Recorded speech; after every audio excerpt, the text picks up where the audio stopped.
Chairman Godavari eastern delta project Shri Muralishetty Sunil గారికి, BJP Pithapuram in charge Burra Muralikrishnaraju గారికి, ఆయన ఒకసారి బీజేపీని జనసేన కూడా నాకు అర్థం కాదు, అంత ప్రేమ చూపిస్తారు, అంత నిలబడతారు. సో వారికి నా మనస్ఫూర్తిగా నమస్కారాలు. నేను చాలామందిని ఆహ్వానించాను. చాలామంది గతంలో పిఠాపురంలో మన ఎలక్షన్ సమయంలో జనసేన విజయానికి కృషి చేసిన చాలామంది సినిమా ప్రముఖుల్లో చాలామందిని ఆహ్వానించి మొదటి రోజుగా హైపర్ ఆది గారిని, తన మాట బాగుంటుంది కదా, అందరూ కామెడీ హ్యూమర్ అనుకుంటారు, మాట చాలా విట్టు ఉంటుంది. అలాంటి హైపర్ ఆది గారు ఇక్కడ విచ్చేసినందుకు మనస్ఫూర్తిగా వారికి నా హృదయపూర్వక నమస్కారాలు, ధన్యవాదాలు. అలాగే సాగర్ జనసేన ఇన్ఛార్జ్, కరీంనగర్ ఇన్ఛార్జ్, ప్రత్యేకించి వాళ్ళందరినీ మనకి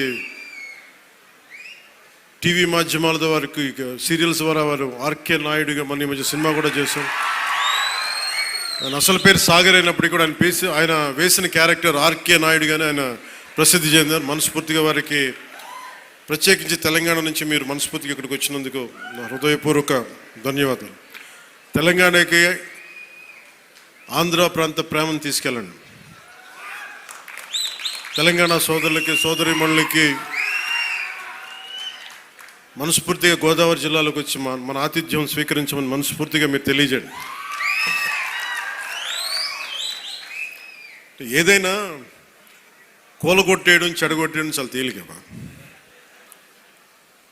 ఒక పండగ చూస్తామంటే ఏం మాట్లాడాలనుకుంటామంటే, ఓ పిడికిడు గింజలు పండించడం చాలా కష్టమైన పని. అదే పిడికిడికి ఒక చేతికి వచ్చిన పంటని నేల రాసేయడం చాలా తేలిక. ఒక అలయన్స్ని నిర్మించడం చాలా కష్టం. అందరినీ ఏకతాటిపైన తీసుకురావడం చాలా కష్టం. కేంద్ర నాయకత్వం దగ్గర నుంచి రాష్ట్ర నాయకత్వం ఎంత కష్టపడి పట్టుకెళ్తుంటే దాన్ని చెడగొట్టడం చాలా తేలిక, చాలా తేలిక.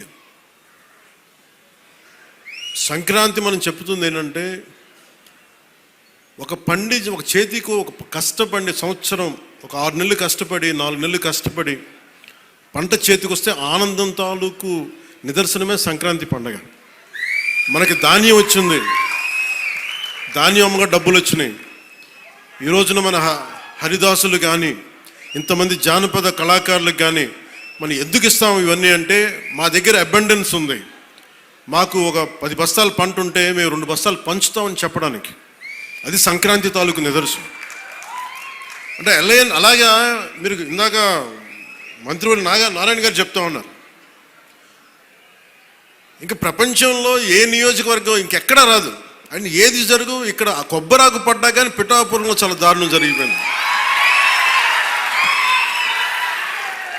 ఒక తాటాకు, అక్కడ ఉన్న తాటాకు ఊడిపడిపోతే అమ్మా చాలా దారుణం జరిగిపోయింది. మరి